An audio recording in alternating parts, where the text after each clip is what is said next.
Mike Shanahan tells Dan Snyder, we need to trade him. The rest of the league hasn't figured it out yet, but I'm telling you, it's not as good as you think. We've got Kirk Cousins. We could get those 3-1s back maybe before people figure it out. You're tuned in to the Ross Tucker Football Podcast, guiding your gridiron journey, none other than your host, former NFL lineman, Ross Tucker.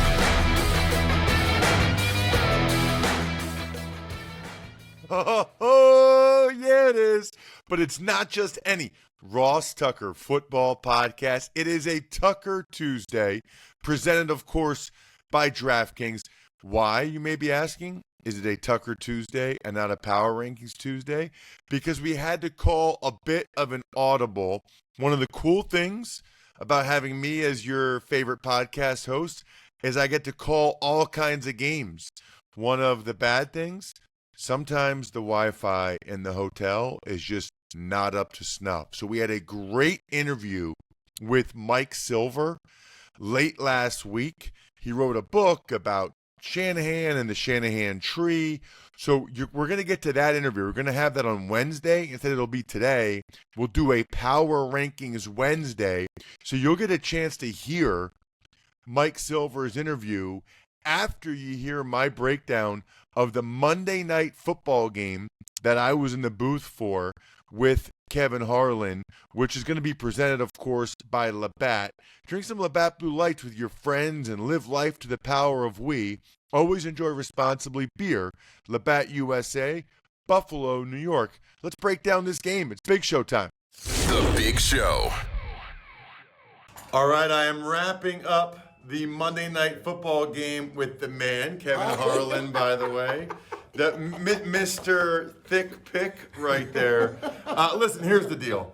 Totally dominant performance by the Chiefs. Really, if it wasn't for a couple of unique plays by the Saints, the bomb to Rashid Shaheed, as well as the Colin Saunders fumble interception return that Kevin spoke about so eloquently on Westwood One Radio, the game really wasn't even that close. You know, the Chiefs kept bogging down in the red zone, but they were clearly the better team. They moved the ball throughout the night, up and down the field. Kareem Hunt ran it very effectively. Juju Smith-Schuster was the main receiving. I mean, what is this, 2018? What is going on right now that Kareem Hunt and Juju Smith-Schuster are the main weapons for the Kansas City Chiefs? Travis Kelce was good in the first half as well. They were able to get pressure on Derek Carr. The Saints could not run the ball a lick. That's now 3 straight losses for the Saints. Not good. And this time they got thoroughly dominated by a better team. The Chiefs are 5-0 and just played their best game of the season. I don't know how well that bodes for the rest of the AFC. All right, so we got the breakdown of the game. Before we get to Mike Silver, you guys need to hear this new deal from westshorehome.com/Ross. It is ridiculous. 72 months, 0% interest, up to $1,500 off. So that means no interest until 2030. That's 2 presidents from now. That's ridiculous. Get the remodeling project you've always dreamed of while realizing 0% interest for a full 6 years. That is unbelievable. You guys are smart. You recognize the value of getting 0% interest for 6 years and what you can do with that money. We also know there's some economic challenges out there. I'm just telling you, it's westshorehome.com/Ross. You check out my front doors, you check out my showers, and you get 72 months, 0% interest with up to $1,500 off, and you might win this week's Madden. westshorehome.com/Ross, westshorehome.com/Ross. I love tailgating, I love contests, and I love Smirnoff because they're giving fans in select areas of the country a chance to win the ultimate game day experience. From tickets to sideline passes and much more. Just head to WeDoGameDays.com until November 15th to enter for your chance to win. Smirnoff, We Do Game Days. Please drink responsibly. Smirnoff number 21 vodka, distilled from grain, 40% alcohol by volume. The Smirnoff Company, New York, New York. Please not share with anyone under legal drinking age. No purchase necessary. 21 plus. Ends 11/15/24. See rules at website for participating area and other important details. Sponsored by Diageo Americas, Incorporated, New York, New York. The why is everything. A story of football, rivalry, and revolution. They tell you to never do this, but I'm about to answer my own question myself, which is going to say, I'm going to ask the great Mike Silva, who's been covering the NFL forever, what the impetus was the book for, what the impetus for the book was. And then I was going to say, it's amazing how good all the Shanahan tree coaches are doing. So maybe that is the impetus. But Mike, I'll let you explain sort of what, that's one of probably the most interesting thing about books to me is like, man, you got to really be into a topic to say, I'm going to write a whole book about this. How did it happen? Yeah, well, if really in the early 90s as a young beat writer covering the 49ers, Mike Shanahan showed up. He'd been fired by Al Davis, and Dan Reeves was kind of an embattled guy. Steve Young was playing for the injured Joe Montana. He wasn't good enough for 49er fans. He wasn't Joe. He ran too much. He didn't read defenses, and they healed each other and created magic, and it was incredible. Obviously, covered Mike in Denver when I was at SI, and then you fast forward to Washington and that crazy 2012 RG3 year when they managed to take the entire Shanahan offense with outside zone and everything and run it out of the pistol, which kind of blew me away. And defensive coordinators didn't have an answer for that year. And so obviously I've reported on these people a lot, but I think even now, and certainly past times, there are a lot of football coaches who are just kind of like, we do it because it works. Do it this way because I said so. This is the way it's done. It just works. And these guys are kind of a new breed who everything has a purpose, everything's interwoven, and they want players to actually know the purpose as they're teaching it. One thing that's funny about that is I can remember played for teams where the coach would say, we do what we do, right? Like they got to stop us. And then I went to New England and we did something totally different every week. Like Belichick would totally change the game plan, a 180 from week to week. So the whole old school, we do what we do. Like that was Belichick was the first one, at least on that I was around, that totally tweaked the game plan from week to week. That's interesting though, Mike. I knew about Shanahan getting fired with the Raiders. I didn't remember a Dan Reeves thing, and I think I almost forgot.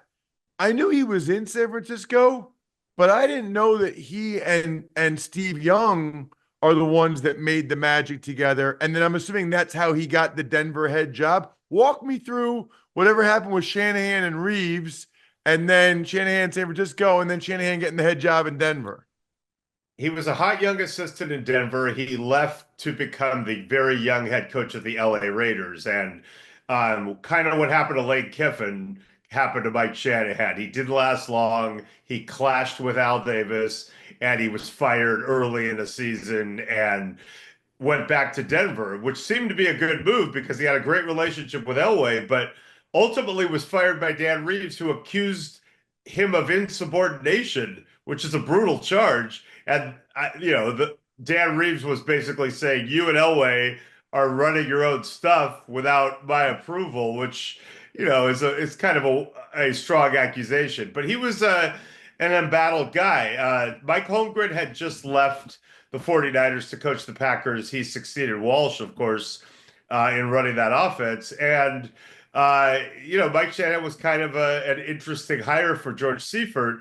Montana had missed the 91 season with elbow surgery, and Young had come in, and they'd had a rocky season, but had won the passing title. And in 92, Joe got hurt again.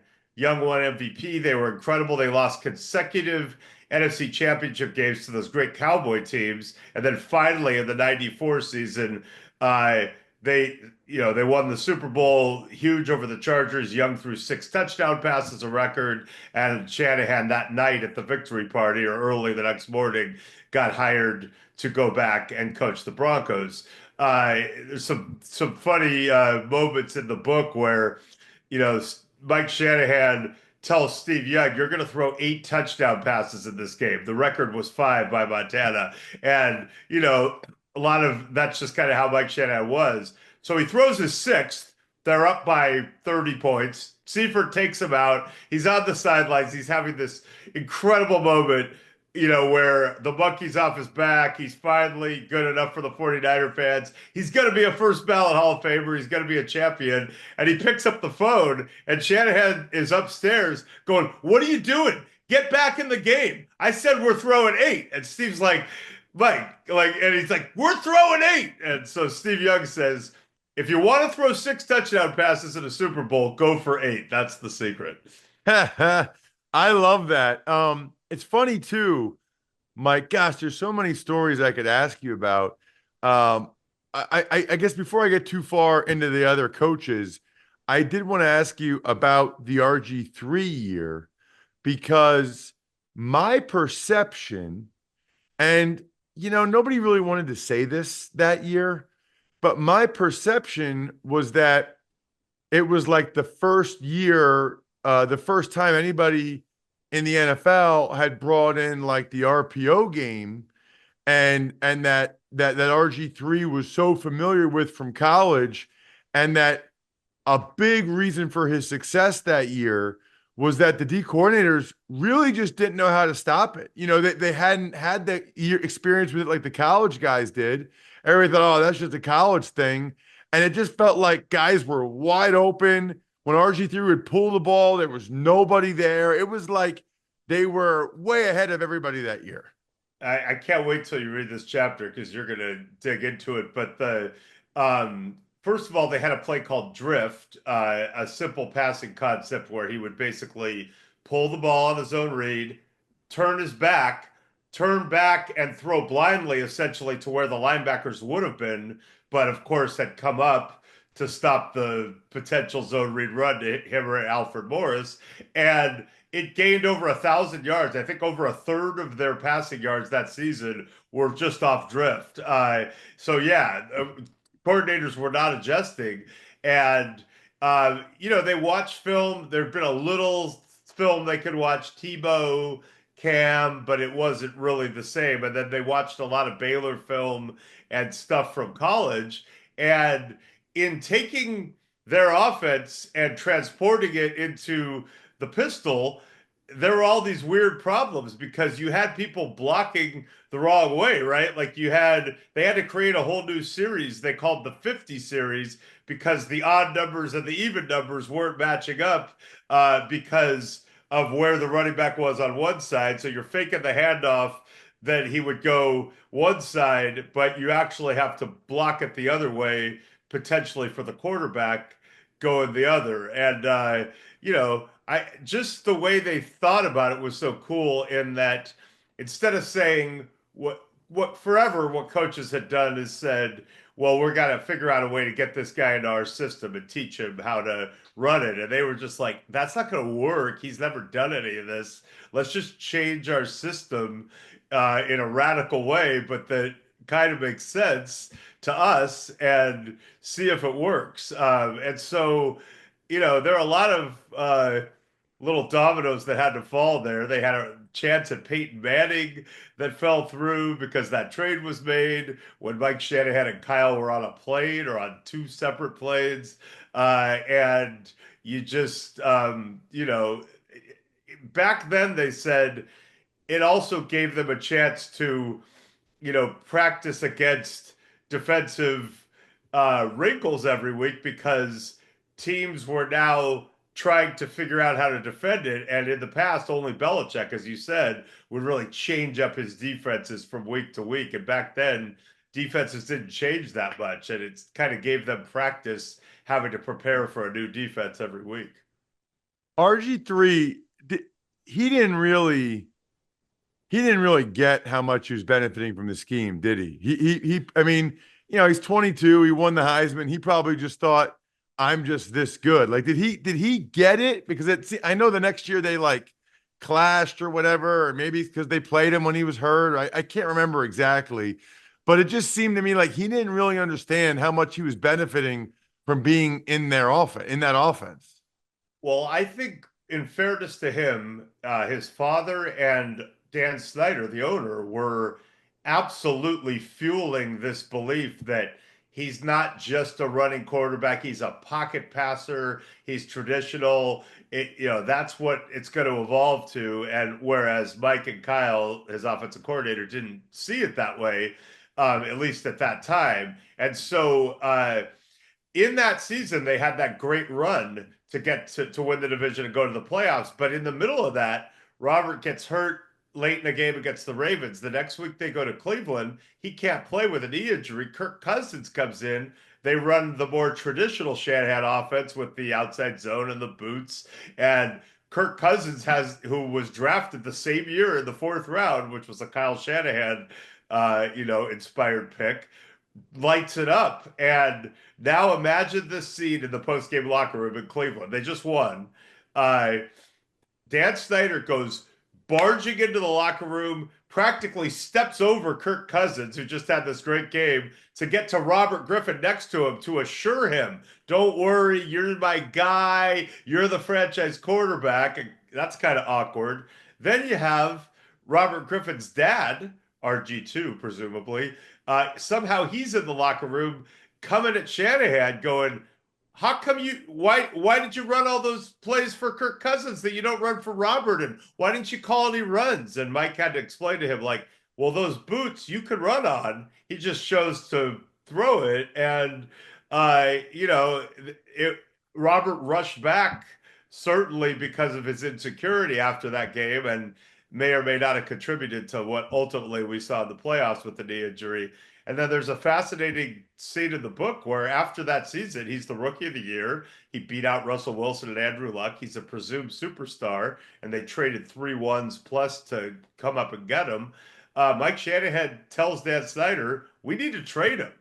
The rest of the league hasn't figured it out yet, but I'm telling you, it's not as good as you think. We've got Kirk Cousins. We could get those 3 1s back maybe before people figure it out. It would have been a radical move, and Dan Snyder absolutely rejected the notion, but that's kind of where Mike Shanahan was at the time. It's interesting because Kirk Cousins is like the classic, in my mind, Shanahan system quarterback. You ever notice, Mike, how it seems like these guys that fans never really love or fully embrace, almost like Matt Schaub with the Houston Texans, who put up like great numbers, was an awesome quarterback, and people just crap on him all the time. Cousins, to some extent, Matt Ryan, to some extent, Brock Purdy. Yeah, like what is this dynamic where the Shanahan tree, and in particular those guys, they love quarterbacks that the fans or the other people want more from, if that makes sense? Well, they love their scheme because they're not looking at it. I think some coaches kind of look at it like, I've got two menus. I've got run, I've got pass. This would be a cool pass to call. Maybe I'll call this run. With them, it's an ecosystem. It's an entire system that is married. They don't have plays. They have concepts that are pliable based on what the opponent's rules are, how they can manipulate those rules, how they can counter the counter. And so in their mind, they always have answers.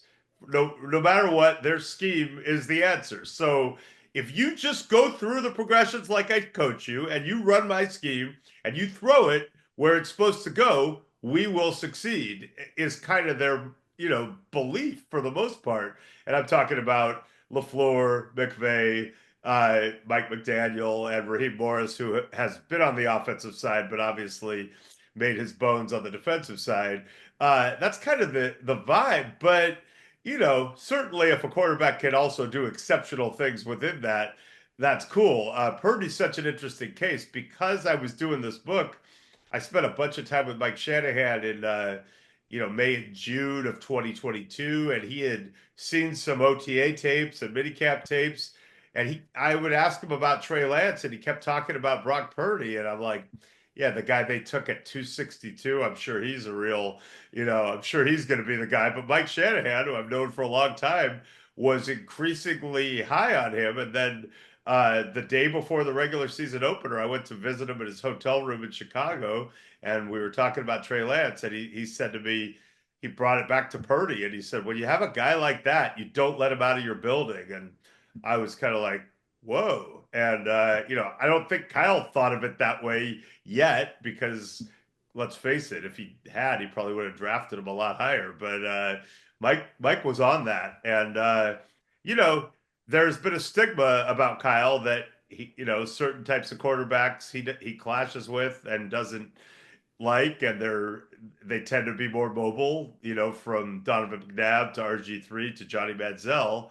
And certainly that is a stigma. I think there are different reasons that those things haven't worked out, but they absolutely like someone who's going to do it the way they want to do it.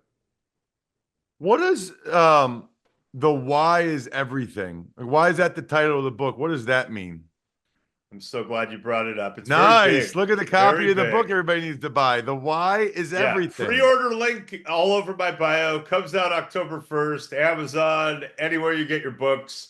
I think you'll love it. By the way, not just scheme in here. Lots of pettiness and rivalry. And at Mike Silver, by the way, on social media. At Mike Silver. Yeah, or at Real Mike Silver if it's Instagram. But, I'm glad you brought that up. It was not my first choice of title. I kind of lost the battle. But where it comes from is that these guys talk about the why a lot. And, a lot of coaches for a lot of years, maybe even some still, don't really want their players to ask those questions. Why do we do this? What's the purpose behind this? For these guys, they're obsessed with it. They want every single thing to have a purpose. If you can't justify the purpose when you suggest something, you'll get thrown out of the office. And they also want to be able to tell their players when they teach it. When you run this slant, I need you to start on this foot and break exactly like this. And this is why, because we're setting it up for, whatever that is. So, it is a revolution in the way the game is being taught. And these guys have spread their tentacles now everywhere. You see Kevin O'Connell doing well in Minnesota. Bobby Slowick lit it up with the Texans and DeMeco Ryans last year. Clint Kubiak off to a really fast start in New Orleans, and so on and so on. Yeah, I said this in the offseason last year. If you have a head coaching job and you don't interview someone from sort of the Shanahan tree, you're doing it wrong at this point. I mean, because you look at all of the guys, or not all of the guys, but most of the best guys doing it, they're from that tree. I don't know if this is in the book or anything like this, Mike, but you'll appreciate this. I retired in 08. And I want to say, like, shortly after that, started doing games on the radio. And I remember talking with a couple different guys before games, and it would just be one-on-one, right? And I'm talking about, several guys from the Houston Texans. For some reason, I did a bunch of Houston Texans games on the radio, right? This is when they had Schaub or whatever. Yeah. And Daniels. Sage Rosenfeld was the backup quarterback. Yeah. And Winston. And these guys would all say to me, Mike, it was hilarious. Owen Daniels was like, Ross, I'm telling you, like, this whole offense is designed for me, like, for the tight end to have success. I was like, okay. Eric Winston said, the offense is designed for the offensive line, and in particular the tackles. Sage Rosenfels have been traded like 3 times at that point. Sage Rosenfels was like, it's by far the most quarterback friendly scheme I've ever been in. Obviously, the running back history is well documented, and even the wide receiver like Andre Johnson, Julio Jones. Like, so what I've said to other people is, if a guy at every position says it's the best offense for their position, you might want to run that offense or at least consider it. Yeah, great point. And those offenses were really highly ranked. And Kyle was ballsy. I remember that quarterback draw to win the game on 4th down he called with Matt Schaub. I think they were 0 and something to start the year. They're playing the Dolphins. Andre Johnson makes a great catch. It comes down to like 4th down from maybe the 5, and Kyle calls a quarterback draw in his first year as an OC, and because it's Matt Schaub, no one expects it, and it works. A lot of Texans in this book, and I know you'll love this. A lot of Sage Rosenfels because he explains this all very, very well. I love it. That is awesome. I know Patton because he's an Eastern PA guy. So when he was looking for an OC, when he got hired by the Browns, I texted him. I said, "You need to talk to Sage Rosenfels about Kyle Shanahan." So they did, and Sage talked to Patton forever, and then he hired Shanahan. They had this great year, but they kept trying to put with Hoyer. They kept trying to put Manziel in, even though the Browns are like 8-3, and they want. And I think after the year, Kyle Shanahan was like, "Yeah, I'm sorry, Patton, I'm out of here." Well, this is all over the book. That was the year of the Ray Farmer texting scandal. The general manager texting another assistant, Dowell Loggins, saying, "Tell Kyle to put Manziel in or run this play." They got fined for that. It was very dysfunctional coming off Washington. So that's dysfunction again. And after the season, Kyle Shanahan goes to Mike McDaniel, who was there with him and everywhere else, and says, "Write up a bullet point thing because I'm going to try to get out." And McDaniel does a 32-point memo, 32 reasons that you should let Kyle out of his contract. Pettin was receptive because Pettin understood what it was going on, but the ownership was not so thrilled about it. And ultimately it worked. They let Kyle out and he went to Atlanta and had a rough season in 2015, but then, they went to the Super Bowl the next year. That is awesome. The Why is Everything, a story of football rivalry and revolution. Check him out at Mike Silver on Twitter, at Real Mike Silver on Instagram. Check out the book. Seems like it's going to be phenomenal. Thank you, Mike. Thank you so much, Ross. Great talking to you as always. Thanks for tuning in to the Ross Tucker Football Podcast. Make sure to also check out Even Money, Fantasy Feast, and College Draft, all on the DraftKings Network on Samsung TV Plus, YouTube, or subscribe to the podcast on your favorite platform. Shout out myfrontpagestory.com, as well as, of course, Pizza Boy Brewing, who I love. And then I never forget about Sporticulture, HumanHeadNYC.com, or BackOfficeScheduler.com.